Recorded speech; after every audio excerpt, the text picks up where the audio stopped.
Olá, meu nome é Samantha, sou estudante de pedagogia na Unifecaf, estou no 8º semestre e como parte da minha formação tenho que criar alguns portfólios sobre alguns trabalhos de disciplinas que foram essenciais para a minha formação. Esse trabalho é sobre políticas públicas e o tema que abordamos foi sobre gênero e sexualidade na escola.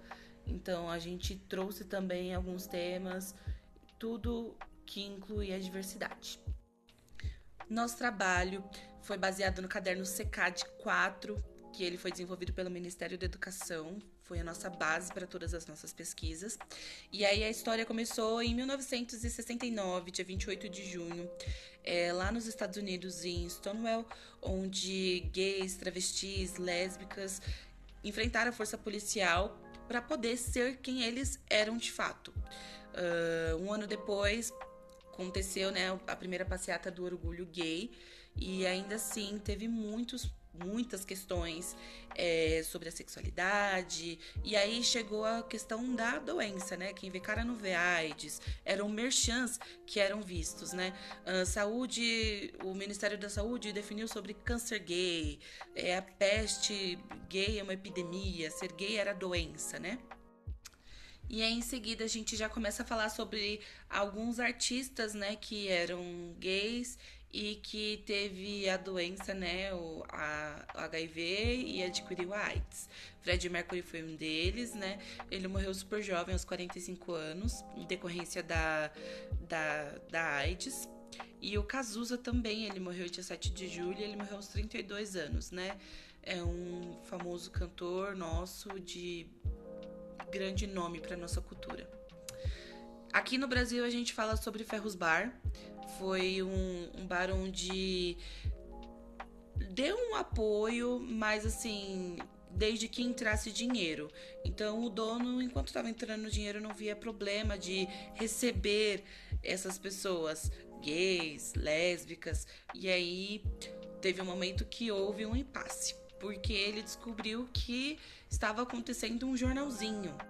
E o jornal era um pequeno jornal, né? Mas ali promovia a socialização entre as pessoas da comunidade LGBT. Se chamava Xana com Xana e ocorria entrevistas, trocas de ideias, trocas de histórias. No nosso trabalho a gente colocou algumas fotos, a gente achou um arquivo no Google, né? Com mais de 100 páginas da edição do jornal, que tornou o nosso trabalho muito rico, porque a gente pôde ter mais informação sobre aquilo, né? E aí depois aconteceu que se juntou o grupo de travestis e lésbicas, né? Até então, os gays e as lésbicas estavam ali tomando seus lugares, mas o travesti, ele sentia ainda um preconceito maior sobre aquela posição. E aí eles criaram o jornal deles também. O jornal se chamava Lampião da Esquina e foi uma grande oportunidade para que as travestis pudessem ter voz, pudessem ali de fato enfrentar a luta delas, né? Houve também um grupo chamado GALF, que é Grupo de Ação Lésbica Feminista, onde esse grupo criava dentro do jornal, né, Xana com Xana, algumas ações sociais, dividiam tirinhas, histórias, haviam cartas, e aí a gente chega onde diz que a função social da escola volta-se à inclusão social, a superação das desigualdades sociais e a valorização igualitária das culturas, a preservação ambiental e o desenvolvimento local. É onde a gente chega para falar sobre onde a escola ela entra dentro de todo desse contexto. E aí aqui a gente começou este capítulo para falar primeiro da sigla, né, LGBTQIAPN+, o que se tratava, qual era o significado de cada sigla, né? Mostramos a bandeira e trouxemos alguns vídeos de referência, né? Alguns de tom humorístico, mas também para tratar sobre a realidade, né?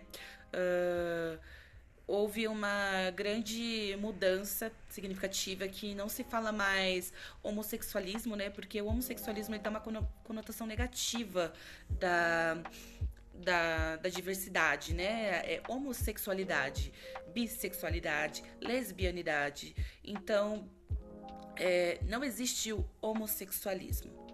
Em seguida, a gente falou sobre não ser considerado mais como doença, né? Em 1990, a OMS excluiu do Código Internacional de Doença a homossexualidade. E aí não considera a partir de então, né, como doença, distúrbio ou perversão. E aí é o que nos traz a psicossexualidade, que é uma teoria que Freud já havia falado, né? Freud, ele era médico, psicanalista, e aí ele falava muito sobre a libido, ele tratava muito sobre a questão da histeria. Trouxemos um vídeo para falar um pouco das fases sexuais, né? Onde a criança, ela desenvolve, mas faz parte do processo do crescimento humano natural. E aí a gente se divide, né, em 4 partes, né? Descobre o mundo, ele nasce, em seguida vem o desfraude, depois o reconhecimento do seu corpo. E fala também da interdependência, de descobrir novos interesses, que também já chega na pré-adolescência, pré-adolescência até a vida adulta. Em seguida, a gente falou sobre um pouquinho do que é a identidade de gênero, o que é a orientação sexual e o que é o sexo biológico. Como já dito o nome, né? Sexo biológico é o que a gente nasce. Então, eu nasci com sexo feminino, ele nasceu com sexo masculino. A orientação sexual é para o que você se entende, né? O que você gosta, se você gosta do mesmo sexo, se você gosta da pessoa de um sexo diferente do seu. E a identidade de gênero é se você se identifica como homem, se identifica como mulher. Após todos esses processos, toda essa construção de conhecimento, a gente vai falar um pouco sobre a legislação e normas relacionadas à educação, igualdade de gênero e igualdade. Já começamos a falar sobre alguns direitos adquiridos, como a não discriminação, como a adoção e parentalidade. Antes, pessoas que tinham uma união estável entre pessoas do mesmo sexo não poderiam adotar, não poderiam ter filhos. Hoje já é possível. A questão da identidade de gênero e documentos legais, a questão do nome social colocado hoje em dia no RG e também outros processos. Proteção contra crime de ódio e discurso de ódio, onde entra já a questão do preconceito, a homofobia e tudo que for ofensivo para essa pessoa.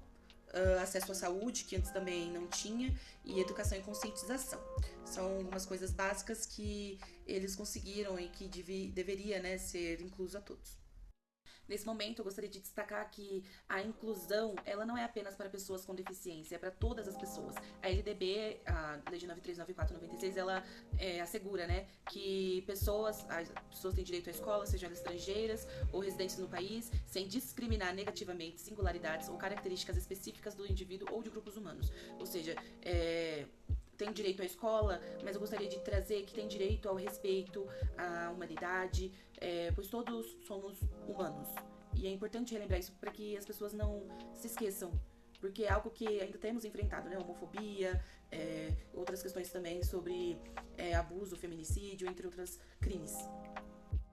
Então, diante de todos os questionamentos, eu trouxe uma reflexão, né, para a turma. Como estamos na sociedade? Como é que a sociedade atual está com relações a todas essas questões?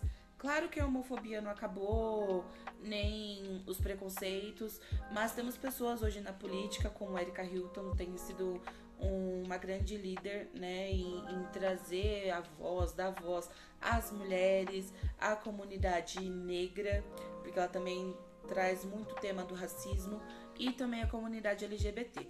Temos também Vita Von Hont, que na verdade ela é uma drag, porém é professor trabalhou na USP, né, formado na USP, se chama Guilherme Thierry e traz muitos questionamentos, muitas reflexões sobre a sociedade atual. Claro que aqui nesse trabalho eu só falei por cima de todo, porque quando apresentamos demoramos 3 horas para apresentar. Foi um trabalho muito gostoso de se fazer, de se apresentar, de falar sobre o tema. Estudamos de fato para que conseguíssemos falar sobre. E aí, para finalizar, a gente trouxe alguns questionamentos, alguns contextos para que a gente pudesse firmar essa construção de conhecimento, né? Então, questões como professor, o que é sexo, o que é vulva, o que é pênis. A gente tentou de alguma forma preparar os nossos colegas para quando receber algum tipo de pergunta estar preparado, ter alguma coisa. E trouxemos também contextos que falam sobre abuso ou contexto das crianças se explorarem, como que o professor deve agir. E essa foi a nossa dinâmica. Foi essencial para nós. Eu gostaria de deixar esse texto por um momento a mais, gostaria que lessem, porque a gente traz aqui toda a questão do respeito, da dignidade. Foi essencial para nossa formação esse seminário, porque não foi só um seminário, não foi apenas uma aula. A gente de fato buscou todas as informações, então a gente correu atrás para entender como que se deu, como que aconteceu, e é um tema muito importante para nós como professores estar preparados para este tema, porque querendo ou não ainda é um tabu dentro das escolas, né? Por mais que algumas leis, algumas diretrizes tratem, falem sobre o assunto, a gente sente hoje que é muito superficial e que existe uma necessidade muito maior, porque o que é visto dentro das escolas, principalmente as escolas públicas, onde existe mais carência, é muito afetado. E esse foi o fim, foi um trabalho extremamente satisfatório, foi um prazer estudar e trazer como apresentação para nossa turma. Durou o período inteiro de aula, foram 3 horas, e a gente trouxe muito tema, foi um assunto de muito debate, né? Porque quando a gente fala sobre sexualidade, é um tema de muita abertura, as pessoas se sentem confortáveis para falar, mas gostaríamos que trouxesse esse conforto dentro da comunidade escolar, como nós, pessoas que somos influenciadores dentro de um ambiente, no caso escola, nós devemos trazer, como nós devemos atuar, como nós devemos abordar, como nós devemos entender esse assunto, né? Estar preparados para poder tratar com as crianças. Eu agradeço desde já toda a atenção. É isso.